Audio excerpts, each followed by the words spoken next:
Hello friends and welcome to a new knitty video. My name is Céline and today I'll be ranking every single sweater I have ever made. Alongside sweaters, the list will include blouses and long sleeve tops. I will not talk about cardigans and short sleeved garments. Let me know if you want separate videos for those. According to my research, it looks like I've made 30 sweaters slash blouses slash long sleeve tops in the last 5 years of knitting or so. I'll be ranking all of those in this video using the traditional ranking system where we've got S as our elite category that stands for superb, and then we've got A, B, C, and D below them. Now please keep in mind that I'm gonna go through each project quite fast just because there's so many of them and I don't want this video to be 7 days long. We've got a lot to get through in this video, so let's cut to the chase and start ranking. I thought it'd be only fitting to rank the very first sweater I've ever made first. This was the Mousini sweater by Goodnight Day. And right off the bat, I'm gonna say that I highly rate it as someone's first sweater project because the gauge is absolutely huge. It really gives you that instant gratification, which I think is essential for a beginner to actually see that your work is paying off and turning into something concrete. Now, while the big gauge does have its benefits, it also comes with, I would say, a pretty serious drawback. It's just that the sweater ends up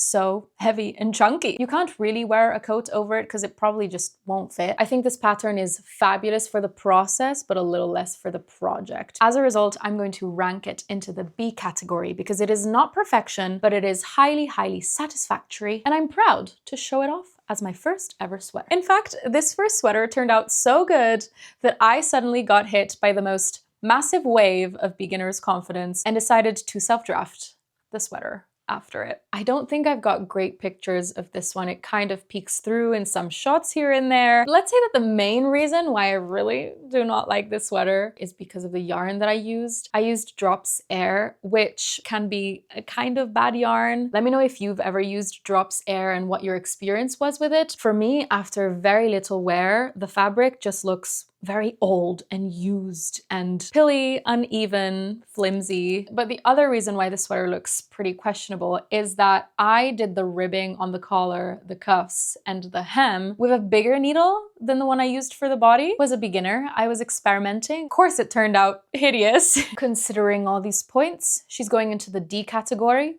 I'm sorry. I remember I can't even fit my wrists through the cuffs comfortably because I bound them off too tight. No, it's just like an overall uncomfortable experience. She's a D. Let's talk about another Drops Air sweater, shall we? It took me a while to understand that I don't actually like Drops Air, but yeah, I made another sweater in it. It's the Aosta sweater by the Knit Pearl Girl. Listen, before I blocked the sweater, the fit was so cute. Sadly, this yarn really changes when you block it, and my sweater was never the same. This garment is worked up in an overall Andalusian stitch. I really recommend this pattern if you're a beginner who's only ever worked stockinette stitch. If you want to venture into textured knits, this is the most excellent, easiest transition for that. I remember I really enjoyed the double folded collar, and so I decided that I wanted a double folded hem, which wasn't in the pattern to begin with. First of all, I sewed it down super tight, so it's just so uncomfortable. But then, of course, I sewed it down slanted. Gathering all this data, she's going into the C category. She's a good pattern, but poorly executed. We've been hovering around the bottom of the ranking for a little too long, so let me pull you back up with the Stockholm sweater by Petite Knit. I always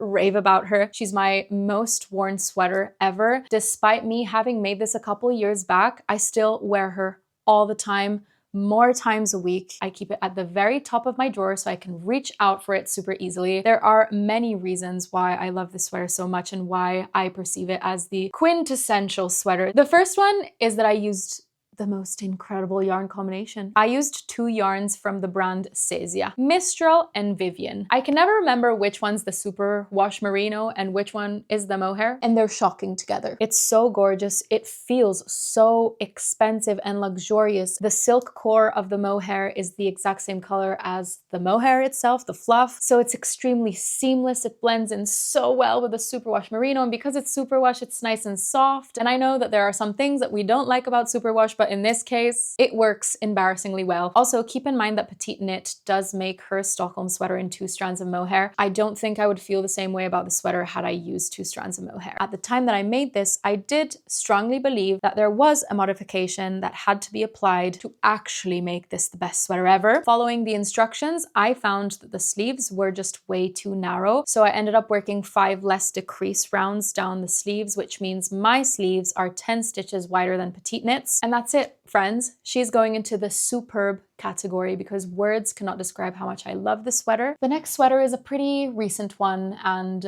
I feel like I've showed her a little bit, then I silently backed away and never mentioned her again. I'm talking about my Coffee Run sweater by Kutuvakika. I'm a little bit sad about this sweater because I had a specific vision, but reality didn't really match. Kutuvakika is one of my favorite pattern designers. Her pattern writing skills are so impressive. I have made pretty complicated pieces from her, and they are so easy to decipher that I thought that I was cheating. Like, it felt like I was cheating. It was way too easy for the piece to look this complicated. I don't know, she has this power, which is fantastic, and this pattern was no different. Obviously, it's a more simple design, so keep that in mind too, but it was a really lovely knitting experience. Her sample looks so nice, beautiful on her. That gray, stunning. I very, very rarely follow lengths in patterns. I just try the garment on and knit to the length that I think is good for me. So I did that for this one. I just tried it on, and for some reason I decided to make it so long. It's kind of unflattering. It reminds me of those sweaters that I'd wear when I was 12. So this sweater essentially really requires a pound per day,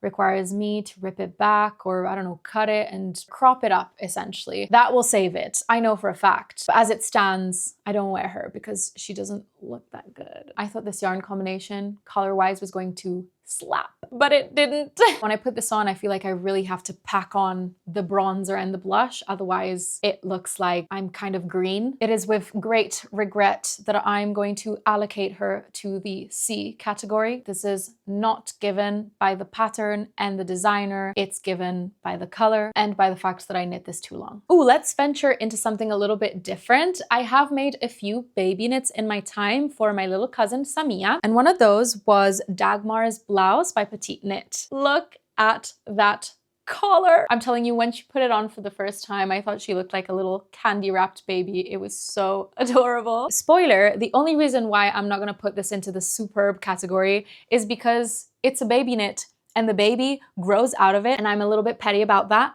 she just had the audacity to grow. How rude. But this was a really pleasant knit. The design details are so sweet and well executed, and then it has a little, is it a keyhole opening at the back or some sort of button fastened opening? So, you know, it's good for the head of a baby. Overall, it's your usual Petite Knit pattern. Instructions are consistent, easy to follow, workflow is seamless. So she is going into the A category. If it were my baby, I would probably make it for Christmas in a red. Is red too intense of a color for a baby? Next up, we have the marble sweater, also by Petite Knit. This piece has a very important and specific role in my life. It's that of comforting me and being my wearable blanket. It's the first thing my mind goes to after a long day out in the cold city in the autumn and the winter especially. I just want to cuddle up in my marble sweater. There's something about the fit that lends itself so well to easy home wear with chunky yarn, because the yarn is super chunky, but you can still move very freely in it, probably due to the fact that I didn't use one single strand of a super chunky yarn, but I was holding many together, and that potentially gives more flimsiness. I used a bunch of leftover skeins of yarn that I knew I didn't want to use for anything else, so that was a delight being able to work through those and get rid of them. It is also really cute to go out, but I'm telling you, there's no home sweater as good as this one. I'm gonna put my marble sweater into the A category, but just know she was so close to being into the superb. Because of the yarns that I used, it looks kind of scrappy and homemade, so I don't tend to go for that look when I'm going out, but I do love her as much as an S. It's hard. Also, I can't put too many things in the superb category because we have to leave some space for some other sweaters, such as, spoiler, the Clotilde sweater by Knitting for Olive. This is a garment I made for my mum as a surprise for Christmas one year. I knit this in 2 strands of Knitting for Olive's Heavy Merino, which is one of my favorite yarns ever. It's incredible. This sweater is an all-over lace raglan. I love knitting off of charts. I really enjoy doing lace work. I think it's so gratifying and rewarding, and obviously this being a chunky knit, instant gratification was there. I could really see the project growing. It was greatly addictive. I think the lace work looks so beautiful. The design is really, really pretty. It has German short rows, so it actually sits beautifully. So I cannot not put it in the superb category. She's majestic. Also, that color that I used, dusty petroleum blue, I think. Wow. I feel a little strange ranking my own designs, but they are sweaters that I've made, so I'm gonna have to do this. The first one is my Sadie top. It is my favorite out of the sweaters that I've designed, and it's your guys' favorite too, and it's my best-selling pattern. It holds a very special place in my heart because it's done so much to help me establish myself as a knitwear content creator and designer. So I think part of the ranking criteria for this one is also very emotion-led, but aesthetically she recalls a fairy, and some of you friends might know that I love the fairy aesthetic. I'm obsessed with the wings. They left a very strong impression on me as a child, and I seemingly still cannot let it go. She is a one-strand open gauge lace weight flowy piece. I would love to make more iterations of this in a black, in a hot pink, also make it in a non-mohair lace weight. I would love to make it in Itogima 8.5,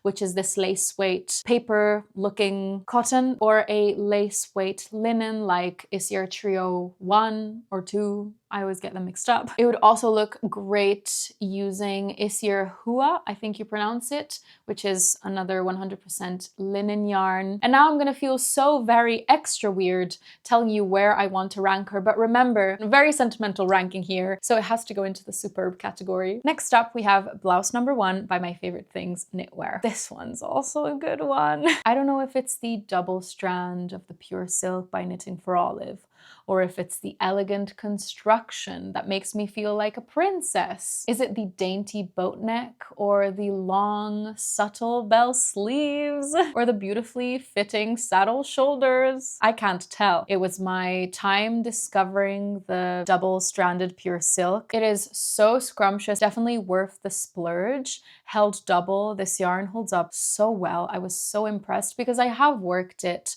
single-stranded, and in that case it stretches a little bit, but held double, it really holds that structure. It almost has a little bit of memory. I've worn it and washed it multiple times, and it looks really fresh. This design really encompasses everything that I adore in a garment. The elegance, the simplicity is so striking to me, and I really value that, so it holds a space pretty high up in the ranking. It's also an S. The reason it's not a superb is because the shade I picked also isn't the most flattering on me. If it were knit in a color in my palette, it would probably be pushed up to a superb. Ooh, the Fab sweater is next. A pattern by Clara Eggers.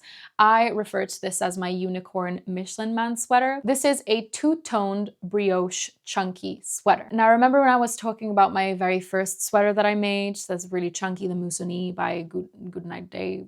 My pronunciation went really funny there. All the things that I said about the chunkiness, this is that times 5 because it's brioche stitch, which if you've made or if you've touched brioche stitch, you know that it makes a fabric specifically chunky. It's a show-stopping sweater. It's a one-of-a-kind piece, editorial looking thing, but it's so inconvenient. There is no way you'll fit into a jacket. There's no way you'll have good range of motion. You'll probably overheat, but then kind of be cold because there are holes in the knit fabric, and I unfortunately barely wear this. It's really heavy on too. It feels like I've got armature. It's just a little bit of, I don't want to say a workout, that's very dramatic. Also, I made it cropped, so my belly is kind of out when I wear it, which doesn't help because I would only wear it if it's really cold, and when it's really cold, I should not have my belly out. Anyway, she's worth the B category. Back to that awkward moment where I have to rank my own designs. Fortunately, I can rank this next one pretty low because it was my first sample of my first ever design and it was so bad. I made this, which was the first iteration of what was going to be my Winnie sweater, but I did everything wrong and I used such a bad yarn for it. The construction for the sweater is a saddle shoulder construction. What I did wrong with this sample is that the increases along the shoulder were not made frequently enough, so it really bulged at the front. It brought very many bad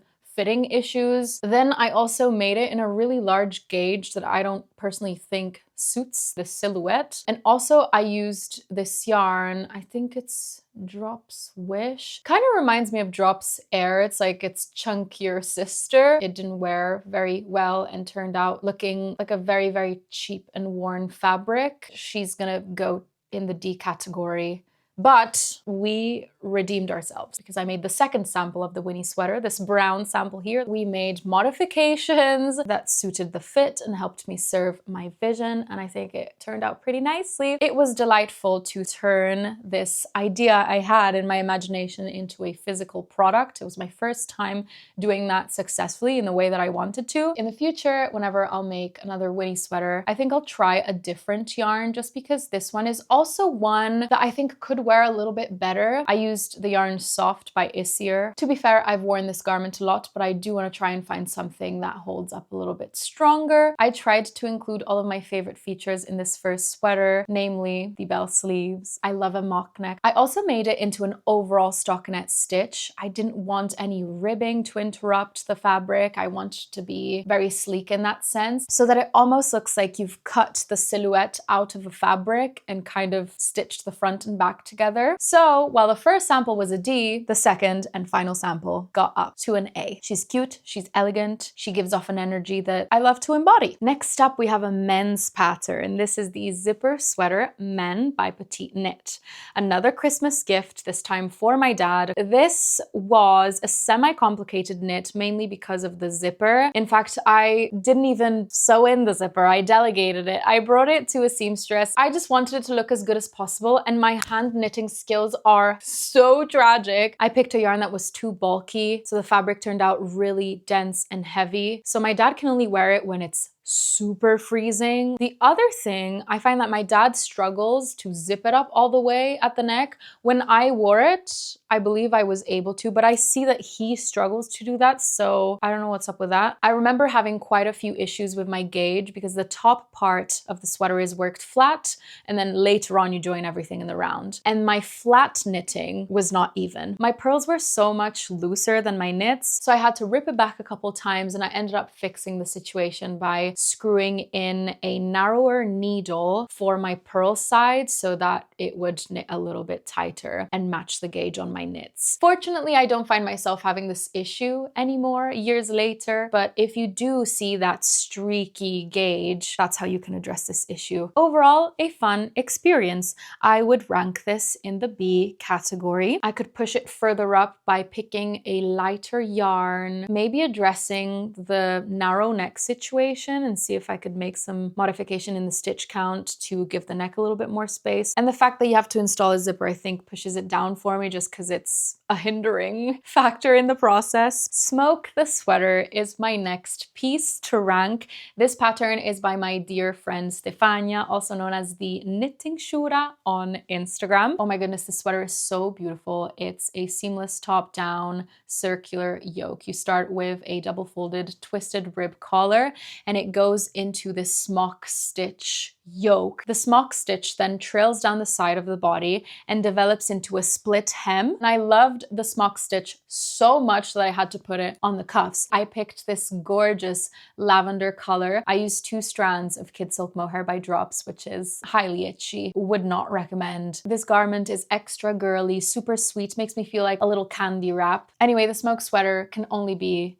in the A category. It could be in the superb had I not used that itchy yarn, but A is absolutely fabulous. I love it. Best color ever. Next, we have the Fern Sweater by Knitting for Olive. I'm gonna say this was my 4th sweater. First time doing lace, it did feel quite complicated, but I did it in a knitting club with my friends, so that helped me and encouraged me to get through this. When I first saw this pattern on Instagram, my jaw dropped on the floor and I instantly knew that I had to make it. It was a love at first sight situation. I love when that happens with a knitting pattern, when you just know you're gonna make it the second you see it. My version ended up really pretty. However, there are a few things that I would change next time. The first thing I would change is the yarn. I use this brushed alpaca silk that I think is a little bit too dull and uneven. It kind of reminds me of cotton balls a little bit, which is a very unpleasant Ooh. And the other thing is the laddering that formed in between each pattern repeat. And I believe this is more due to me being a beginner knitter when I knit this. Was it because I had markers in the way? Maybe I didn't pull at the stitches enough. I don't know. Sorry, my mic just ran out of battery, so I'm charging it.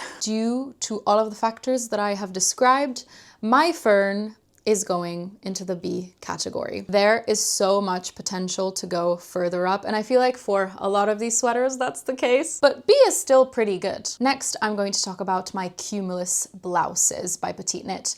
I'm speaking in plural because I made two, one for myself, one for my mom, both in green, in two different sizes, but the experience was very, very similar for both. I held 2 strands of mohair for each iteration.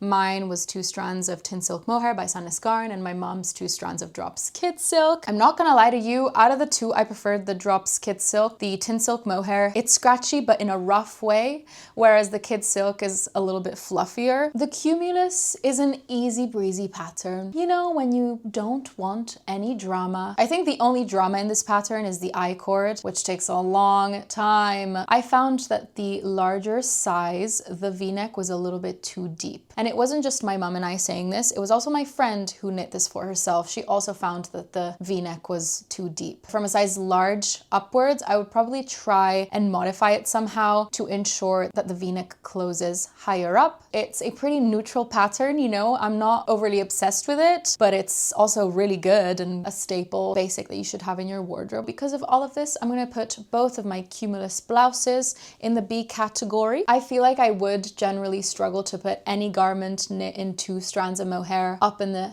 S category ever, just because that's not my preferred yarn combination. 1 strand of mohair, yes, but 2 strands, it doesn't really sit in the superb category. Speaking of mohair, the Aura Top by Rose Knitwear is what got me into 1-stranded mohair pieces in the first place. This piece is worked bottom up, which is not my favorite way to do things because lengths and modifications are harder to get around when everything is worked bottom up. And then there's a lot of seaming, and seaming is hard with a fabric like this one. It's really hard to tell the stitches apart. The fabric is a little bit wonky. Gauge can be questionable. It's hard to know where to go into. It's not as obvious as a like worsted weight merino, you know, it's not as easy to seam mohair. I'm so obsessed with the yarn that I used, which is Knitting for Olive's soft silk mohair in the Dusty Artichoke colorway. Swoon worthy, right? It's so pretty. I really enjoy wearing these 1-stranded mohair open gauge pieces with a tube spaghetti strap top underneath. I don't know, there's something about the silhouette that's super flattering. After all that,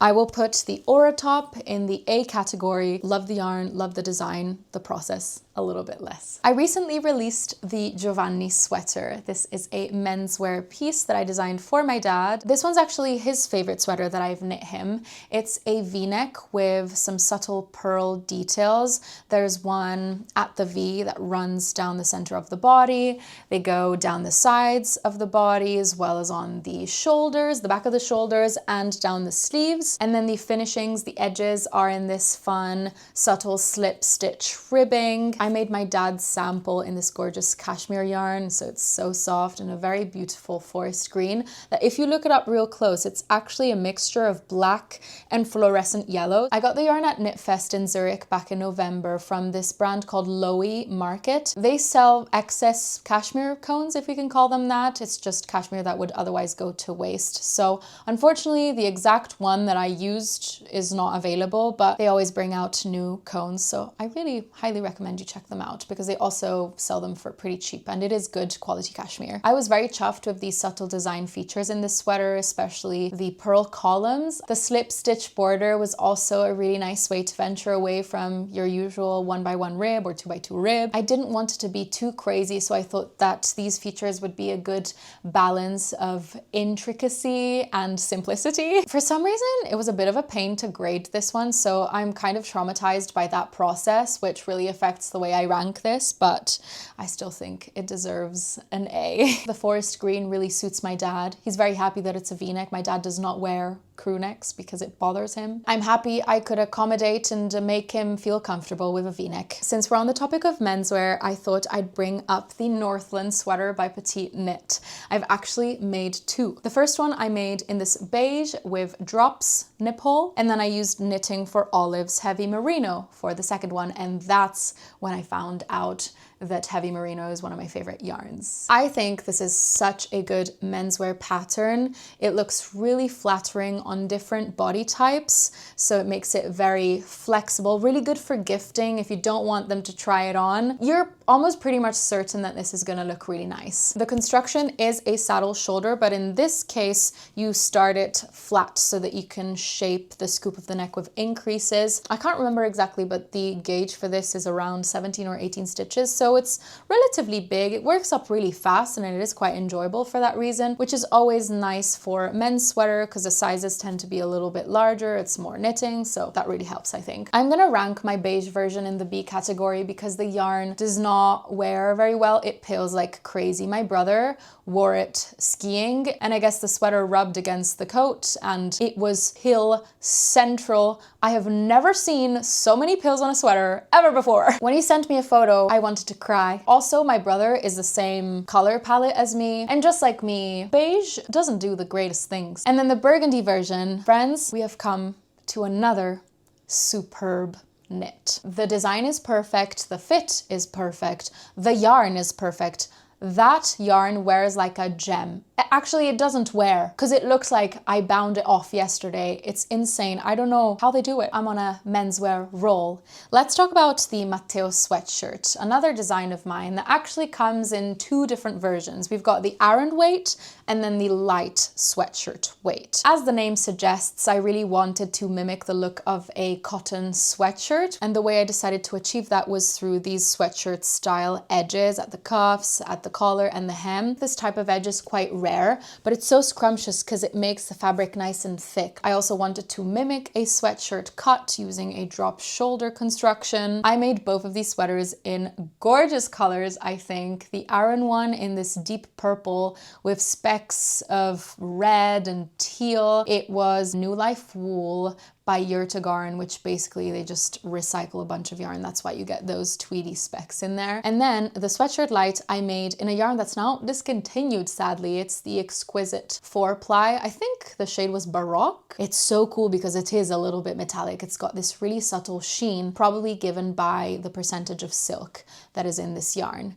Unfortunately, it pills a little bit because it's so soft. It's not plied very tightly. I reckon that's why they probably discontinued it, because it just pilled maybe a little bit too much. Both sweaters get a lot of use. I'm gonna rate both the Matteo sweatshirt and the Matteo sweatshirt light in the A category. All right, we've got 5 more sweaters to go, and the next one is the Ingrid sweater by Petite Knit. To me, the Ingrid sweater is a pretty iconic one. I thought it was so funny at the time that it came out. People were siding with the Moby or the Ingrid sweater by Petite Knit. I thought that was pretty funny. Let me know what team you're on, Ingrid or Moby. But this sweater was a pleasure to knit. Working each section was very addicting because I just couldn't wait to move on to the next piece. It's a very potato chippy project. I remember only encountering a few difficulties, or more so, I didn't like the way the cross cables integrated into the sleeve decreases. So I didn't knit a few of the cross cable stitches at the beginning of the round. Everything else was pretty simple. Obviously, this piece is a concoction of many different stitches, which makes it look harder than it actually is to execute. I don't believe you have to be an advanced knitter at all to make this. It's such a special pattern, so I think it's nice to know that it's more accessible than you would think. Unfortunately, my sweater turned out bigger than I wanted it to because my gauge was just bigger than hers. I had trouble understanding how to measure my gauge because she references her gauge as Ingrid stitch. I don't even know. Of course, they're all different stitches, so which one am I going to measure? The ribbing, the cross cables? I don't know. So my Ingrid sweater is pretty big and makes me look like a sack of potatoes. It's also the color of a sack of potatoes. I held Isir Jensen with Isir mohair. Gorgeous combination. Super luxurious. Because of my gauge and the fact that my sweater is a little bit too big, and also because of the color, my Ingrid sweater we'll stay in the B category. I think it's still a pretty good B category that shows my appreciation for her. She's not down in the C and the D, she's a B. You see, I'm analyzing all of these sweaters and I'm noticing some patterns that I clearly should stop repeating. Because why do I have a lot of similar problems with my terracotta sweater by Lanit? This is another instance where the color really dictates how much I wear the garment. The main color of this sweater is this icy white. It's like a gray undertoned white. I fell in love with this colorway when I saw it on Lanit. It's one of her samples. I feel like I've been hyper aware of my palette only in the last few months, but alas, here is another sweater